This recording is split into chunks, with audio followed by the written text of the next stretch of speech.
Hey everyone, this is Scott with Scott Low Budget Projects on YouTube. We're doing another video, finally. It has been quite a while. I was doing that music thing for a little bit. We're switching gears back to the sort of focus of the channel, going back to building stuff and doing things sort of on a budget. This one is a little bit of more of a, I don't know, we'll call it a bucket list item or something I've always wanted to build. I have in the past built a low budget arcade cabinet using cardboard and uh, very light wooden inner structure pieces. This is version 2.0, and I'm going to unveil it to you today. I've been working on it for a while. It's not quite done yet. There will hopefully be an update on it when it's fully up and going. It does function, but I still have to figure out controller setup and things like that. I got a friend who's a little bit more into the computer side of things who might be able to help me out with some of it. We're also getting some of the final hardware that's going to be on this unit installed, and we'll be running a different system than what I'll be demonstrating here. This is just more of a to see if it works sort of thing.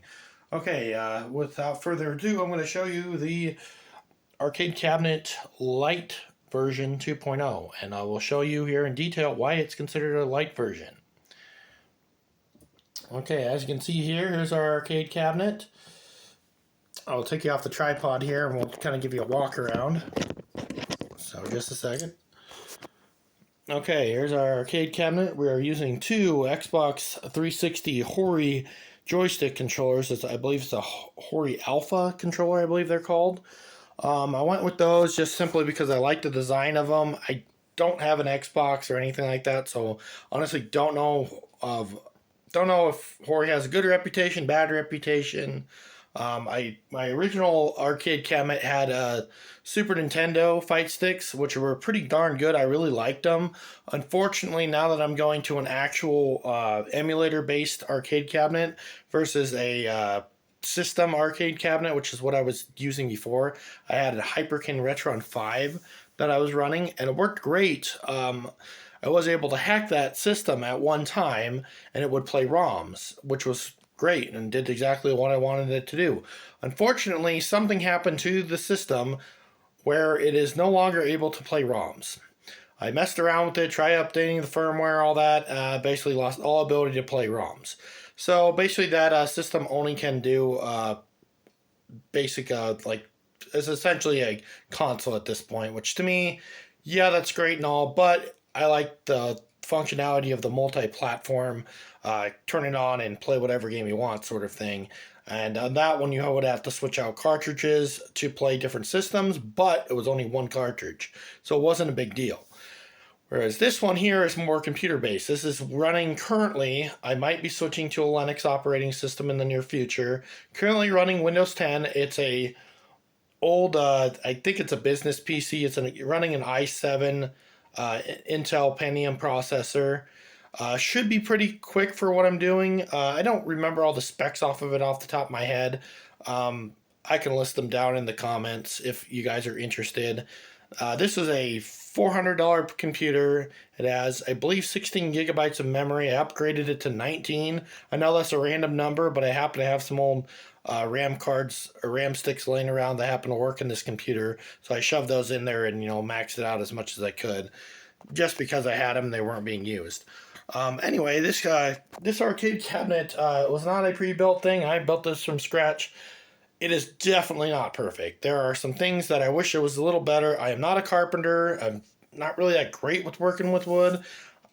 But I did the best with what I could. I was using a lot of your budget line tools to make this. So here's the lineup of tools here. It's all Hypertough brand, which all comes from Walmart. I'm not a Walmart person really anymore, but their tools are good enough for what I was doing. So here's what we got here. We got ourselves a circular saw. I bought this specifically to build this. It uses a 20 volt Hypertough battery. You can put different ones on there. I have a impact driver here, and of course the drill right there, which I also bought for this project. It's a used drill, but I figured it was good enough for what it is. I had a cordless drill, but it was using old batteries, and the batteries were starting to go bad. Thing about HyperTough is I have a lot of their tools, so I figured why not just buy HyperTough stuff and I can just use the batteries for everything. And of course, a random set of DeWalt, their impact driver drill bits. So this is all built using those basic tools, and the impact driver also has a Phillips head screw bit adapter for it, so you can run screws in with it. Basically, those are all the tools I needed. Otherwise, it was a regular Phillips head screwdriver, a cheapy HyperTough Walmart hammer that I had laying around the house, a tape measure, of course, just your crappy standard Stanley 12-foot tape measure, box cutter for cutting things, and marker and a pencil. Nothing too crazy, and a pair of scissors for doing all the stuff I couldn't do, and a soldering iron to solder a couple things that I had to modify for the light setup on it. Okay, so now we're going to get into more of the cabinet and more of the system itself rather than the materials needed to build it. Basically, everything is made out of. This is the material that is used to build the entire cabinet. I believe it's not even quarter inch, eighth inch backing board, I guess you would call it. You see it a lot in cabinetry, a lot of the backing for cabinets and non-structural things they use it for. It's thin, it's lightweight, and that was the whole purpose behind the build, was to be lightweight. The inner structure is made out of kind of bracing using these 2x2, we'll call them squares, lumber that's cut to size and built kind of as a ladder on the inside of it to make kind of an inner structure. I'm not using your typical 1/2 inch plywood, which a lot of your arcade cabinets for, and you're probably wondering why not? Everybody else does it, why aren't you doing it? Keyword is lightness. This cabinet, albeit the base here, this is 3/4 inch plywood. I use 3/4 inch plywood on that because it is a structural component and it needs to be stronger. So when you're, getting into gaming and stuff, you start pushing on the cabinet and stuff, you don't bust something. That was one of the issues with the old first version of the cabinet that was made out of cardboard. It used, it used a pretty heavy 2-inch, I think 2x8 piece of wood for the structure for the controllers to sit on, which was all fine and good, but it wobbled around quite a bit because it wasn't as structurally sound as this. This uses the more traditional arcade cabinet design. It is very tall. I'm 6 foot tall. This thing, I'll show you. I am 6 foot tall, and we're going to say about 6 inches taller. So it's about 6.5 feet tall. So it is not a short arcade cabinet, and I know a lot of people are wondering why.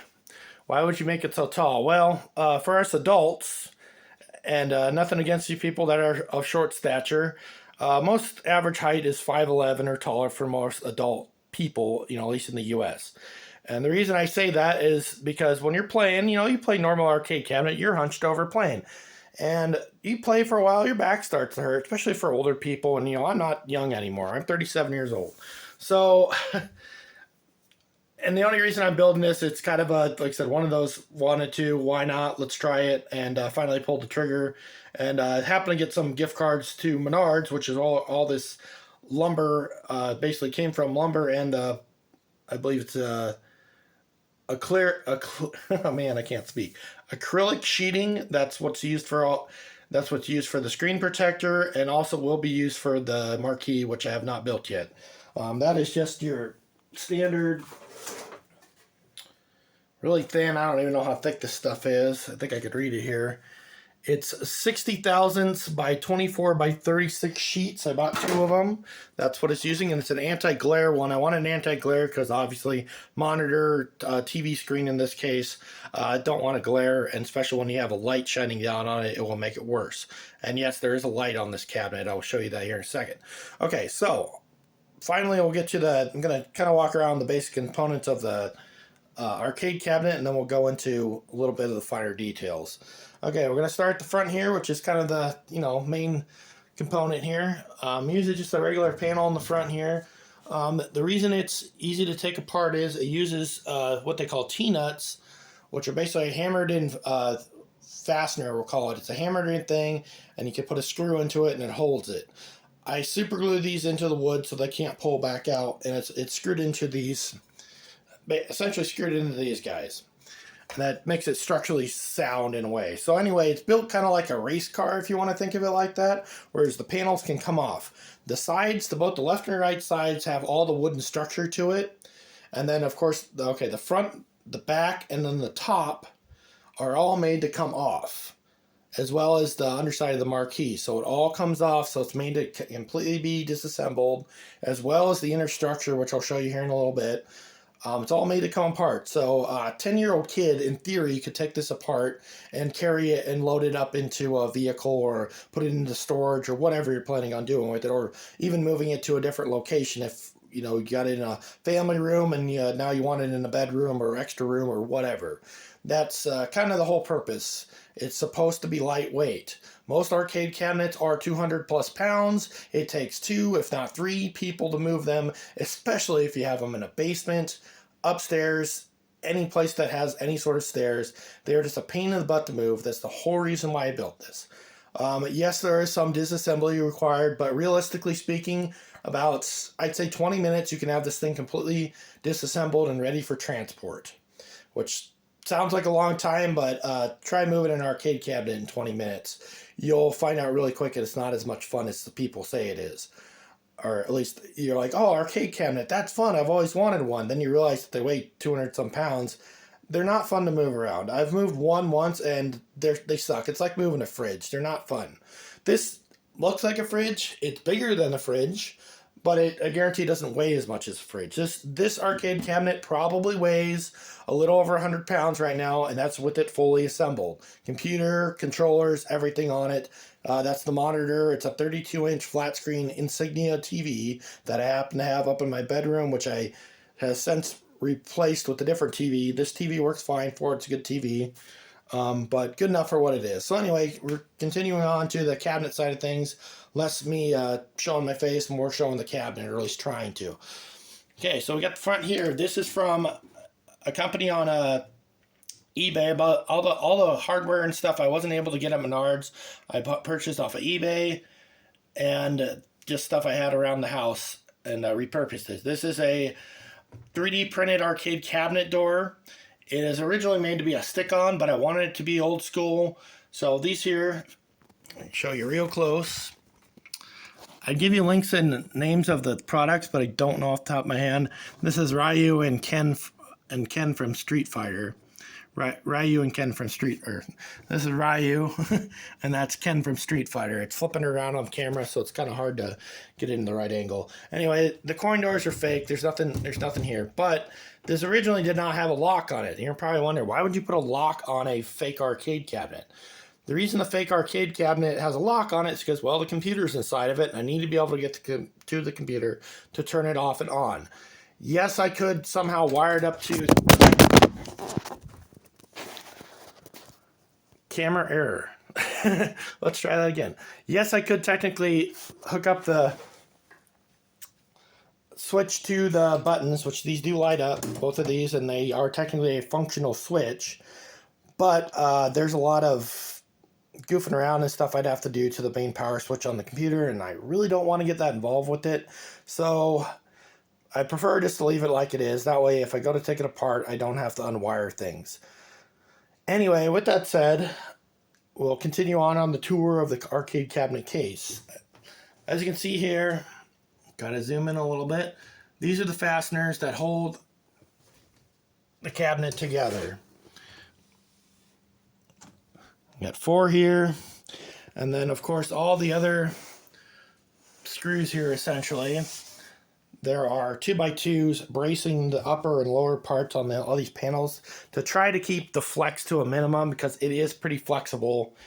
There is some bowing going on with the panels. I might have to add a couple more fasteners to strengthen it to make the panels a little bit more rigid so they don't flex as much. But overall, it's a pretty solid cabinet. It doesn't really move because I was actually kind of messing around with it, and it's not quite as good as an actual arcade cabinet, but shoot, it's 90% there. So with that said, continue on to the rest of it. So we'll go over to the side here. Probably not a lot to see, but you can kind of get the overall structure of the unit.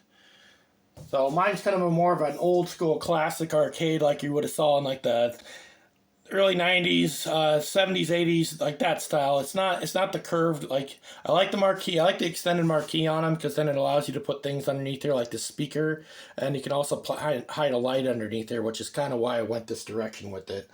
The gameplay top, it's just, like I said, 3/4 inch plywood. It is hinged. I will show that in a bit here. Why did I hinge it?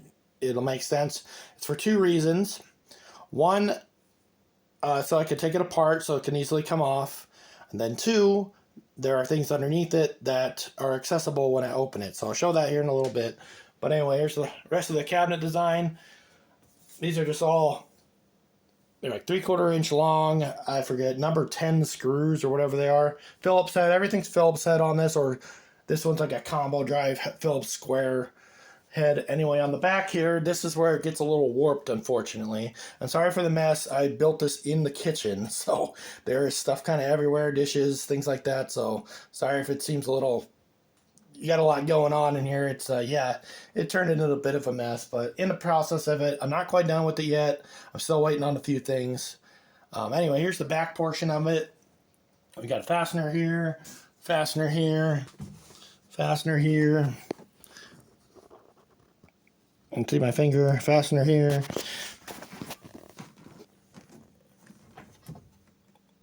There we go. Fastener there, and then one more fastener over here. You can see that there.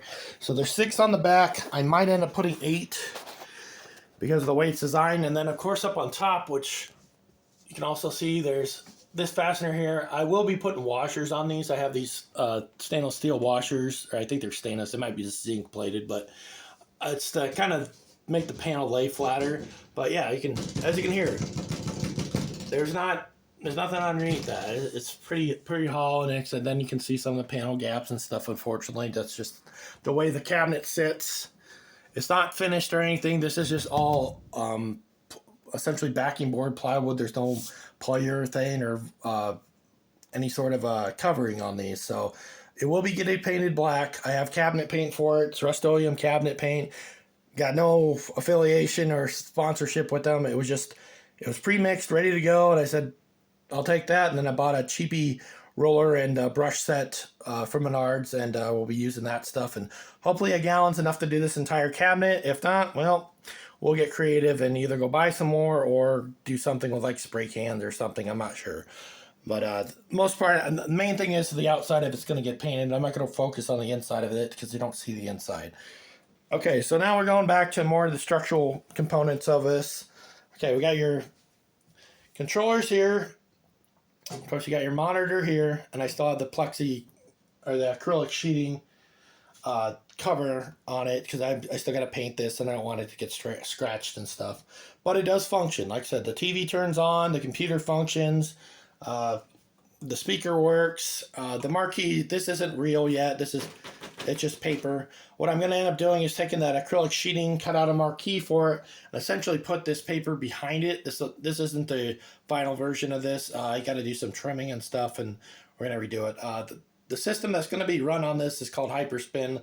It's a user-made, basically emulator system that people through the years have been tinkering with and modified and made it better, customized, and do all sorts of stuff with.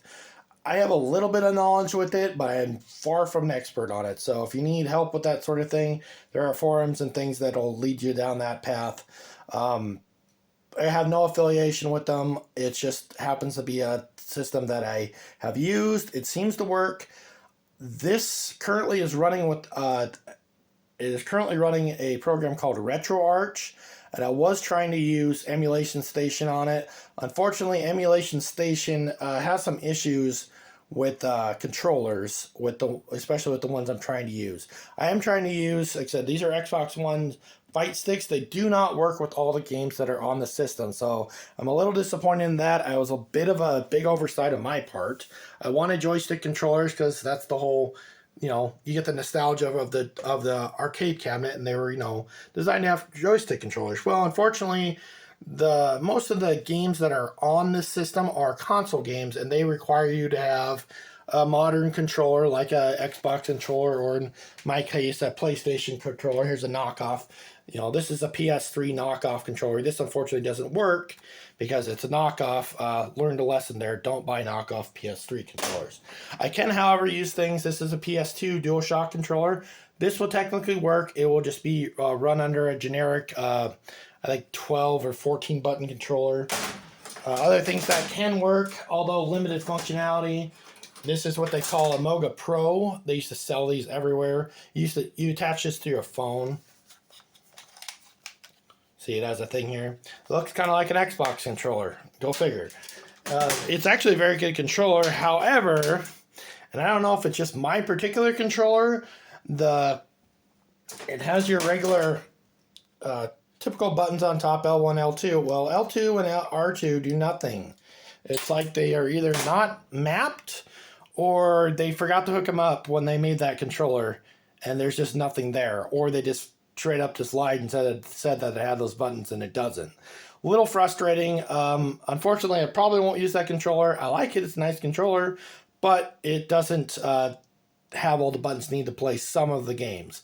The biggest issue I ran into, at least with the system that I have a limited amount of games from Atari 2600 up to Nintendo 64, and it's not every single game. I just have, you know, and not every single console either. It's just depending on what was available.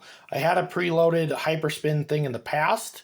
However, I was goofing around trying to move files, and the operating system basically crashed and bricked and would no longer load.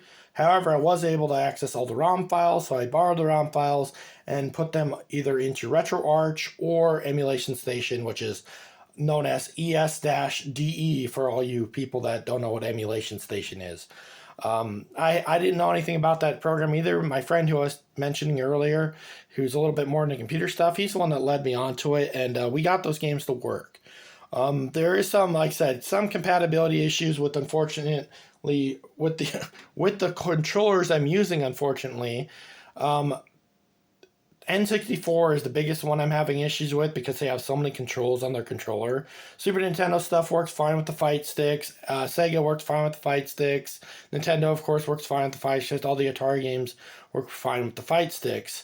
However, mapping is a whole different ballgame, especially with Emulation Station, where I was having all kinds of compatibility problems, which hopefully this this Hyperspin system that my friend has that he's going to load on my computer for me is able to accommodate these controllers and work a little bit better with them.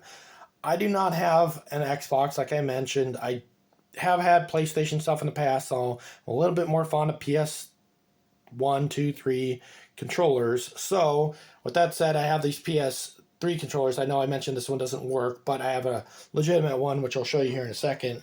And of course, I have actual PS2 controllers, which that requires a adapter, which this is something I bought, I forget, years ago, Shopcore, Target, Walmart, someplace, I don't even remember where I got it. I've had it forever.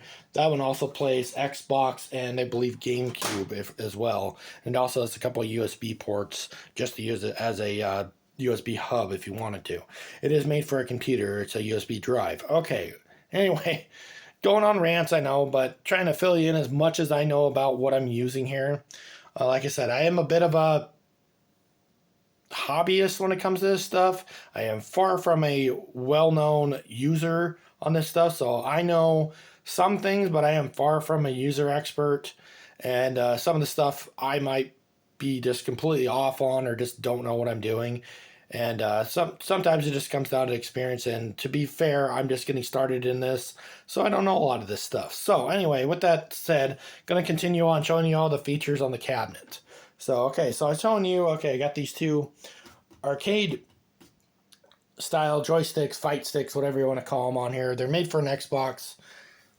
See the logo here, it's an Xbox controller.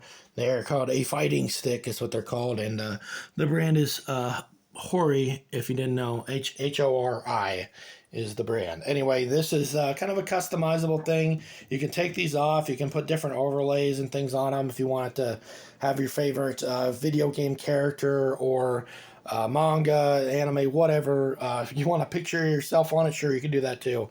It's essentially just a clear plastic overlay with, I think it's just like a cardstock paper in between it, and that's all it is. And then it has button layouts on it too, which if you were to make your own, yes, you would have to figure out how to do the configuration for the buttons and stuff. There are blueprints and stuff online to print and copy, I guess. I don't really care about that stuff. I think it's fine the way it is.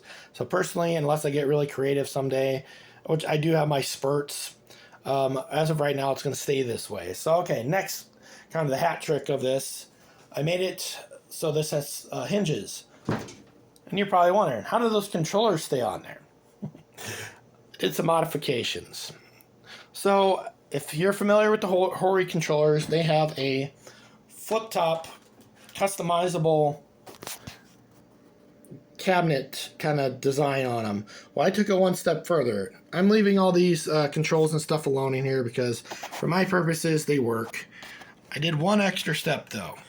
There's 2 Phillips head screws, or bolts in this case, with washers on them. I drilled 2 holes, and then of course there's a hole drilled down through the middle with the cable. That's a USB cable on there. It has an adapter on it that runs to USB. I ran it all the way through down, and it essentially hooks up the computer. They are not hooked up right now, so I will not be able to test them for you because I'm still kind of working through a few things on there, and I'm also waiting for my friend to come and help me set up the Hyperspin setup for it instead of the emulation station / RetroArch that I'm using now.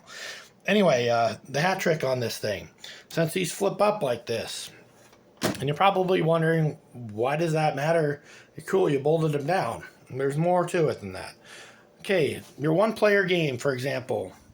You got 2 controllers here. Well, you're one player. You don't really want to stand like this. You'd rather stand like this.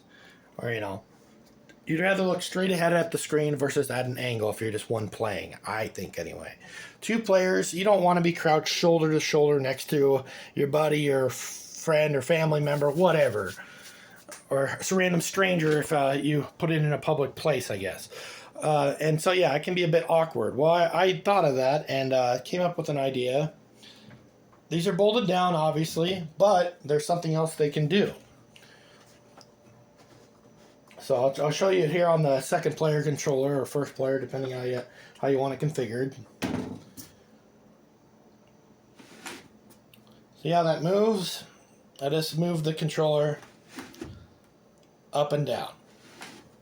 And it essentially has a edge here. I'll kind of show you it from the bottom side. And I did a little bit of MacGyvering. Put one of these T-nuts through a bottle cap, essentially, a plastic bottle cap, and I glued it into place. And it essentially acts as a thumb wheel to tighten this down so you can put it into your desired playing position. Same thing on the other side. See the green one on this side? That's player 1 or player 2. And then, of course, you can see the bottom configuration of them. The main one is a pivot one. That one's just loose, or just barely snug on the other one. There's a T-nut on the bottom side on the base. And the T-nuts are actually the threaded inserts here. This thing here in the middle, that's what a T-nut is. Those typically hammer into wood of sorts and keeps it from... It creates a fastener. It creates a bolt, if you will, into a piece of wood without having to through bolt something. So anyway, yeah, this is how this bottom part's set up. And then I went a step further. Since it's a computer system, I need a place to have a keyboard. So I went ahead and made a little pocket here.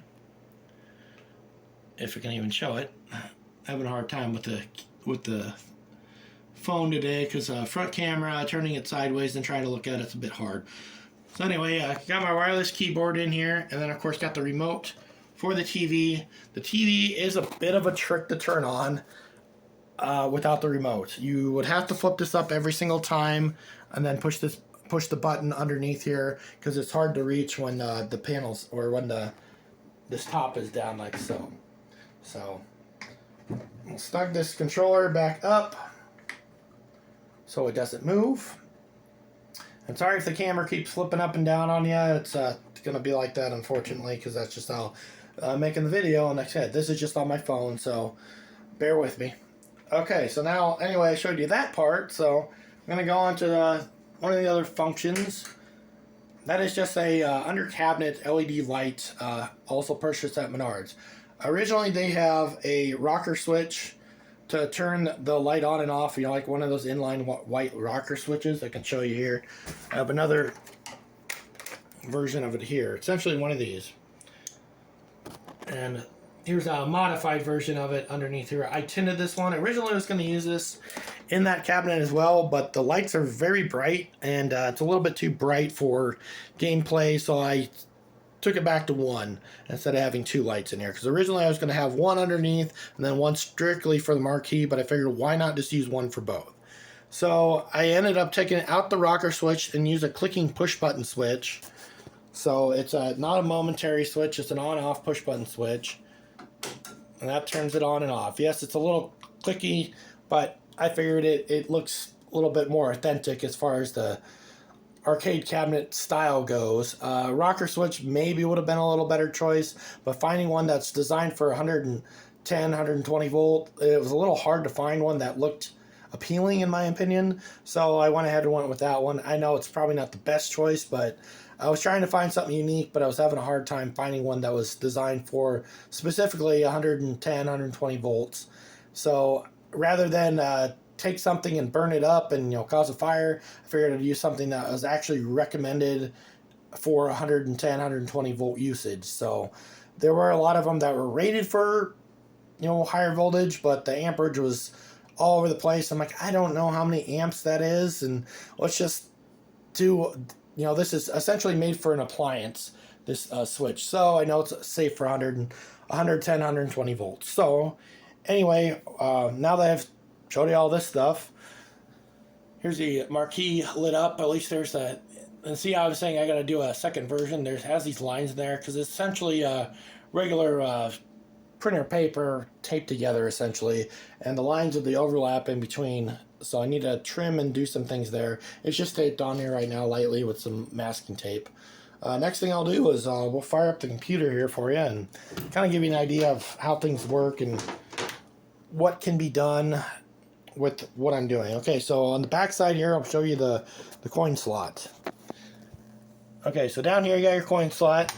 This has two wired, this is where your switches are in the front. You can hear it click, and there's the other one clicking.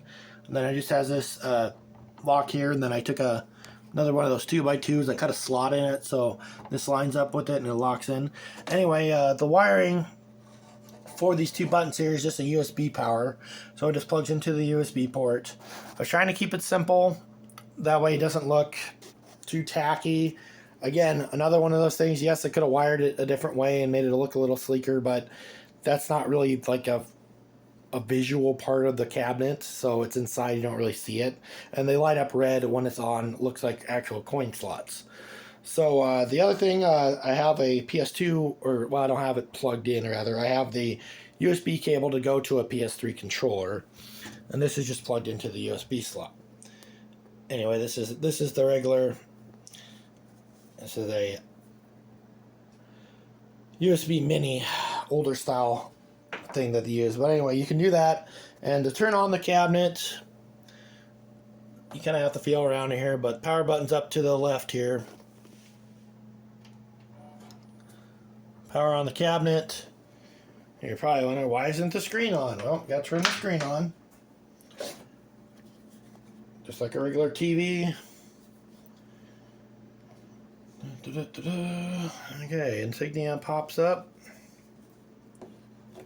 So, got this pulled out.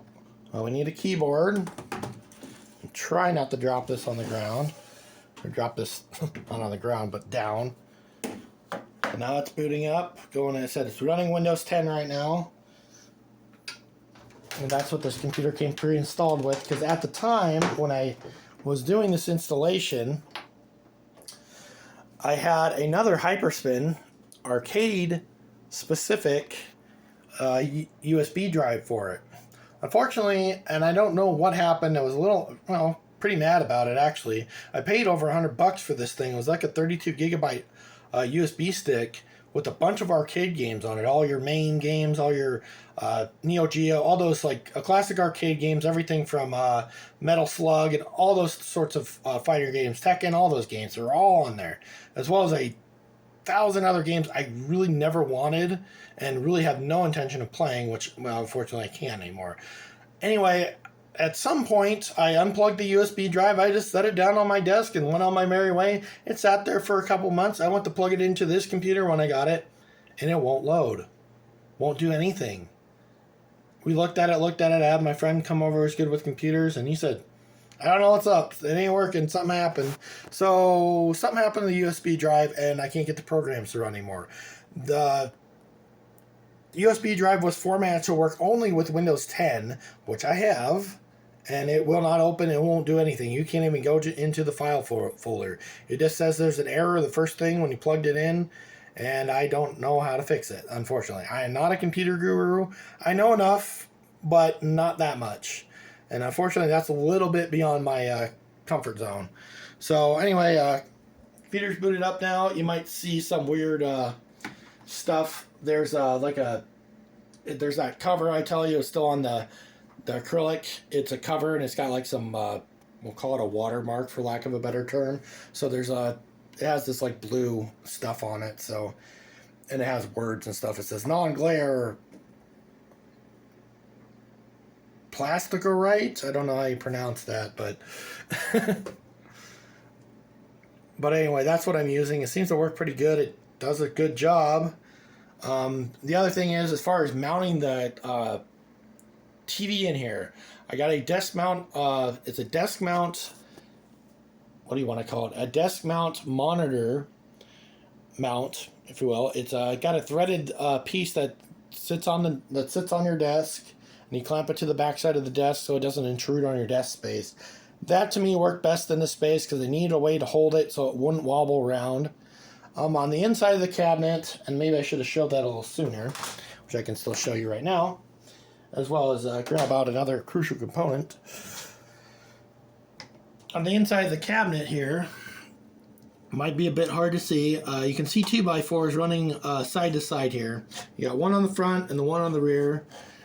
In that corner there, you might be able to see it says Save Cabinet Alignment.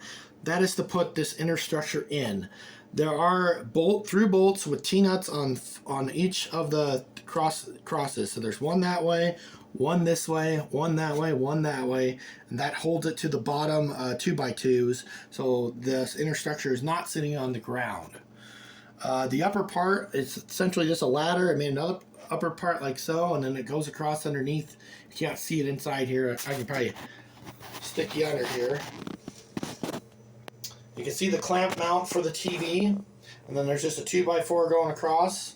And pretty simple. It's just all screwed together. There's nothing too fancy about it. It was just 2.5 inch long screws, 2 in each board, and that's essentially what makes it hold together. Next crucial component I'll need, like I said, here's a real PS3 controller, an official Sony one. This one does work. As far as configuration goes, I can't remember if it works currently or not. I was doing a lot of screwing around trying to get controllers to work, but I'll at least show you what this thing can do. The other little guy here is this is a USB powered sound speaker, whatever what do you want to call it, sound bar. There we go, and it's just hooked directly to the TV. So the TV speakers play through here. I'm using a HDMI cable to the computer. It has an aftermarket NVIDIA. I forget what the series is anymore.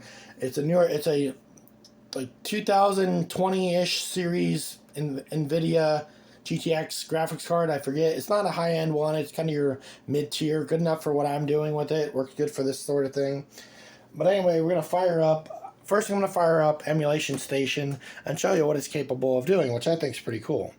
The reason I like the Emulation Station is because it's pretty user-friendly for your kind of entry-level users like me. And there's a lot of tutorials on YouTube and stuff on how to set them up and technically how to use them, I guess. But mine, like I said, limited functionality for the setup I'm using, because everybody else is either using Xbox controllers, like dedicated Xbox controllers, and this is kind of meant to be not a, I don't know what you call it, a multi-user thing. It's literally just an arcade cabinet with a computer in it, of course. Yes, I can go online, I can do all that if I want to.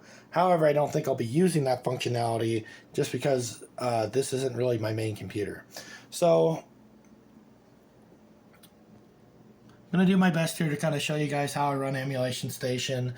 This is all installed currently on a USB drive because, again, I wasn't planning on keeping this on this computer.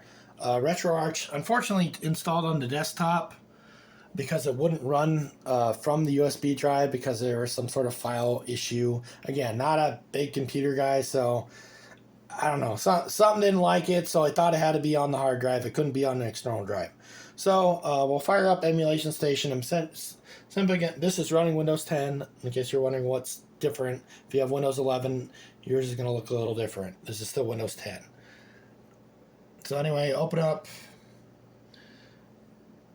this. We'll go to the ES-DE folder, and we'll go to the ES-DE application. Give it a second here, and you'll see it should here in a second launch the program, assuming it's working right. There it goes. Just wait for it to load. Assuming it works. It does detect that it has a NVIDIA GeForce graphics card in it every time it loads, so it does play well with the graphics card, at least that much. And I was able to get games to run, however, like I said, controls were limited and made things unplayable, especially on Nintendo 64 games. And certain other games it just didn't play well with. Okay, here's the front end, and this is Emulation Station is what they call a front end, which is kind of cool. I like the way this program works. See how it shows the Atari 2600, shows the old school controller, Atari 5200. These are all the systems I currently have games for. I don't have all the games for them, but I have a majority of them. So yeah, I won't have a complete library. Again, these are just ROM files, and I have owned most of these games at some point or other. So for all you people looking to get people in trouble, leave me alone. I'm not trying to make money off of this. Okay, and then of course got Atari Lynx, which is the handheld version for Atari. Then we have TurboGrafx 16-bit TurboGrafx games. There's a lot of neat games that were on that system if you're not familiar with it. Trying to think of one off the top of my head that was a pretty good game for it. Oh man, I'm just trying to think. There's quite a few. I was just playing one the other day. Oh, Bomberman. Yes, the Bomberman was actually on TurboGrafx 16, which was pretty cool. Then, of course, we got Nintendo 64.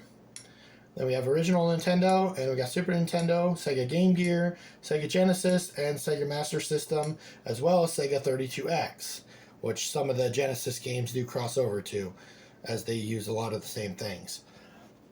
So, with that said, we're going to launch. I'm just going to show you how the system works. Unfortunately, I don't think I'll be able to play any games for you, but I'll show you at least how it launches. So, okay, we enter. Okay, this is the Nintendo Entertainment System. There is a thing called a scrubber tool, and I might be able to pull it up here for you if I can remember the controls. I suppose I have everything. Well, okay, well, we launched the game, so when I hit enter on the keyboard, it launches the game. This is what the game is called 10 Yard Fight. It launches the game from the ROM. It takes a little bit sometimes for it to go, but it'll launch RetroArch in the background, and it should essentially launch the game, which this is why I liked Emulation Station, because you don't have to know how to open and close a ROM file. There you go, it launches it. However, controller configuration proved to be difficult because it wasn't working well with my PlayStation or Hori Fight Stick Xbox controllers.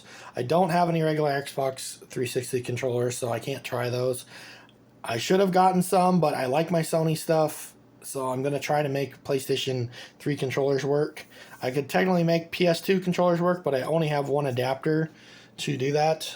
I could do a hybrid, one PS3 controller, one PS2 controller. I guess it wouldn't be that big a deal, but I figured why not just use the same controllers.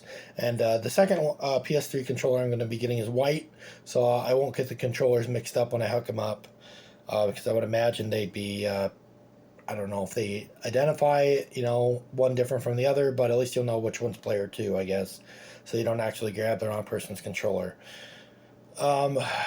because typically they're black. Could have got blue ones, but the white one was cheaper, so I just got a white one. Anyway, it's essentially on the menu here. It's essentially all the games, and you can scroll through every single game. And when the joystick controller is hooked up and working, you essentially just push the knob up or down, and it will do essentially the same thing. Same with the regular controller of your liking. So I did like Emulation Station. However, like I said, I was having problems with getting things to work. We're going to exit out of Emulation Station here. One thing I did not care for on Emulation Station is you have to know how to use all the buttons. They are not well mapped out. They're set up primarily for a controller, and to use a keyboard with it, buttons don't work like you think they would. Like escape doesn't exit out of things. Escape will open up a menu in this case. Okay, point in case. Hit escape on the keyboard. You think, oh, well, it should close out of Nintendo and go back to the main menu. No, it does not do that. It goes to this main menu screen, and I say main menu. I should go back to the lobby where all the game systems are. It doesn't do that. It goes to this like mini menu where you can do all your scraper settings. Like, okay, scraper, for example, it will do previews of all the games. And if you have a bigger hard drive or something, you can do every single game you have on the system, and it'll show a video preview of every single game. I tried this on my other computer before. Well, unfortunately, being a Windows computer and being connected to OneDrive at the time, it backed up every single file to OneDrive and created a huge mess. Essentially filled up OneDrive. I kept getting prompts saying that everything was full, and basically loaded about 3/4 of the scraper files. Like I said, those are the preview files for every game, and the rest of them it was just blank and wouldn't show files of, which was just extremely frustrating. Anyway, unfortunately, when I was doing moving program files over and stuff, some of the files got deleted, so not every single one of these games works as intended. There was a game, and I'm trying to remember, I think it was on Atari 5200, Pole Position, a fun game I've always liked. Unfortunately, that game won't play on Emulation Station. There's some sort of error, and actually I can show you what it does. At least, well, in theory, maybe not quite like you guys are hoping, but we'll go to Pole Position. Just give me a second here. You can scroll through all the games. I went too fast because I don't have a lot of 5200 games. Because a lot of them are honestly duplicates of other consoles, so I don't really need all of them. Anyway, Pole Position, launching. Pole Position, some of you guys remember, they had arcade versions of this game. It was one of my favorite games growing up, just because there was a bar that we used to go to, and they had that game, and I played the crap ton out of it. This, I believe, this is still the original. It does not do the voice prepare to qualify like it does on the arcade cabinet. But anyway, here's the gameplay. It's doing a preview like every game system always used to do. It would show you preview. Well, anyway, here's the game running.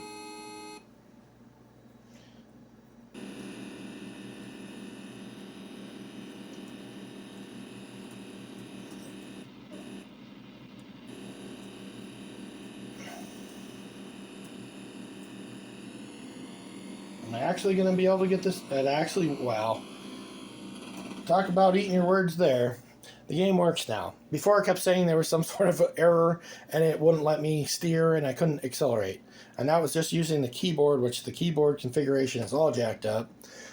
But it does work. So anyway, that being said, I know some of you were hoping maybe you'd have a little bit more in-depth on the operating system on this thing. So okay, we're going to get out of this. Going to exit out of Emulation Station.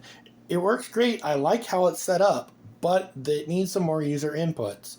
The controller mapping does need to be better. That is one thing I will gripe about Emulation Station, or ES-DE, for those people that don't know. And why do I keep calling it ES-DE?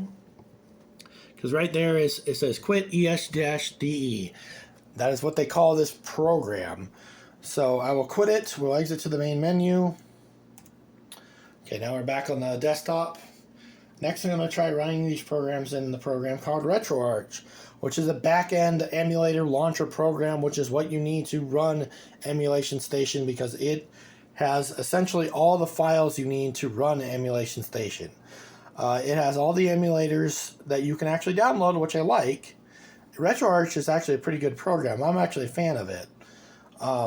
However, I don't like that there's no front end to it. So it's a little bit more clunky and not as user-friendly to use.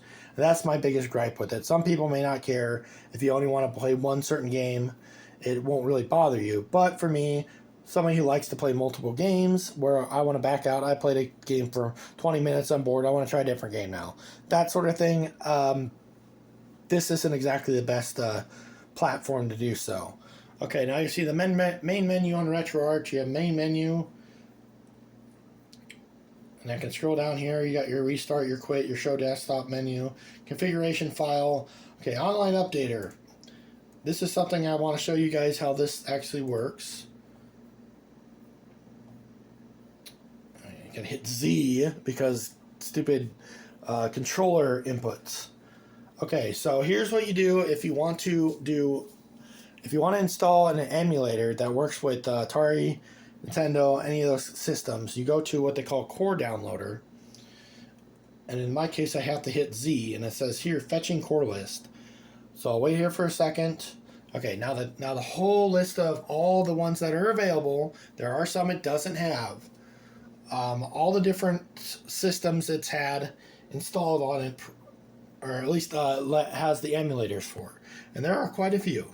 It says here's your Atari 2600, Stella.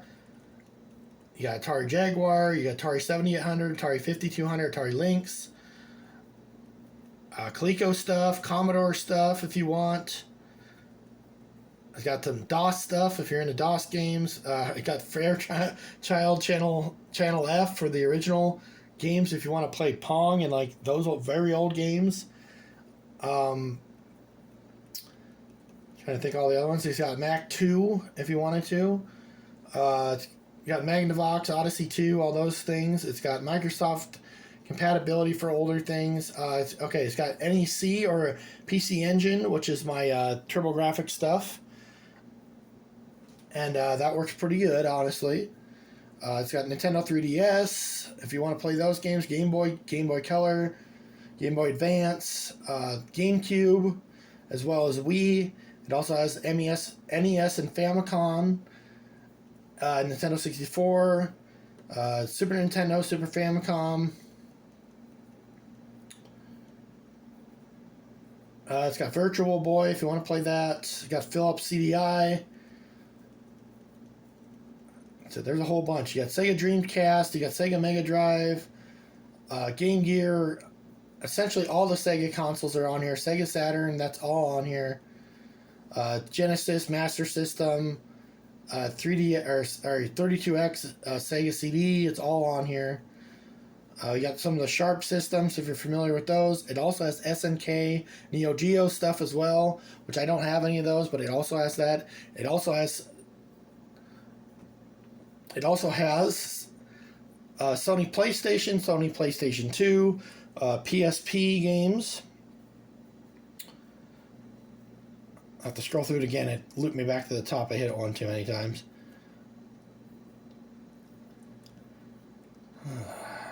Yeah, Sony PlayStation 2, and I believe that it doesn't have PS3 compatibility or PS4 or more modern stuff. So anyway, yes, it can do quite a bit of stuff. So anyway,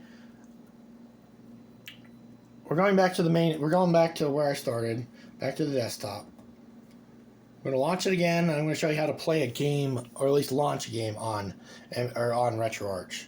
So if you want to play an actual game, you will go to Load Content. In this case, place Z. In my case, all my files are in my E folder, which is my zip drive, or not my zip drive, my removable hard drive. Go into the ESD folder, which has all my ROMs in it. Open a ROM folder. And here's all the system that ESD can play. Unfortunately, I do not have all these games. I do have, like I said, go to the one that I'm most familiar with. Okay, we got N64 here. We'll do that just because it's one of them. We want to play GoldenEye 007. Fine, that's one we can play it on. And here's the two different cores. These are the two different emulators available to play it on. I have the MUPEN 64 Plus -Next, and then the Paralleli N64, however you want to pronounce that. It's Para and then capital LLEI, and then capital N64.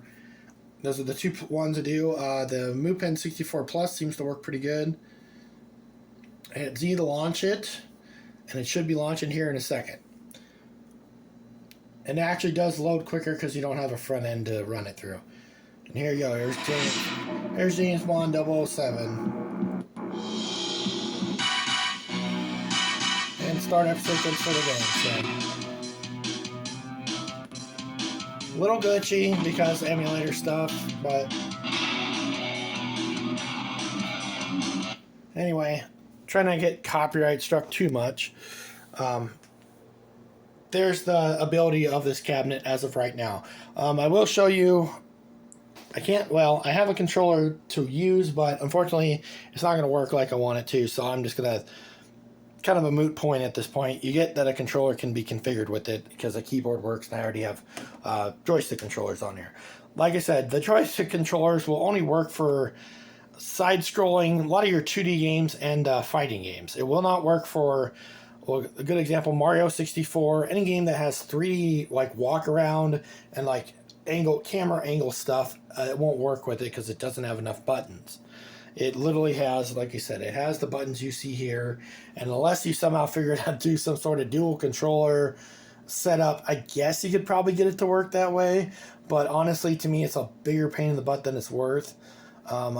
I wish I would have known that when I built this. It would have been nice to know that these arcade sticks don't work very good with N64 games. However, like I said, it should work with the majority of your regular older stuff. So, unfortunately, most of the stuff I'm going to be getting is going to be, my friend told me, well, to say for sure PS2 and older systems. So it'll play basically all the games I showed you here, plus PS2 and older. He said there was a couple PS3 games on there, but we'll see how it works with my computer. Anyway, guys, just want to show you guys this. I'll probably be posting another video and a follow-up, maybe hopefully with it running. Maybe I'll do a video with my buddies here, and we'll kind of do a collab on how to do stuff. We'll see if he's up for it or not. He's not really a YouTuber face-wise. He's posted things on YouTube, but not using his face, so we'll kind of play it by ear there. We'll see how things are going. I'm basically going to install a 2 terabyte hard drive with a ton of games on it. Currently, the hard drive's already installed in it. I have a on the computer itself, which I guess I can show you that real quick before we end the video. It is a hot swappable. It uses 2.5 inch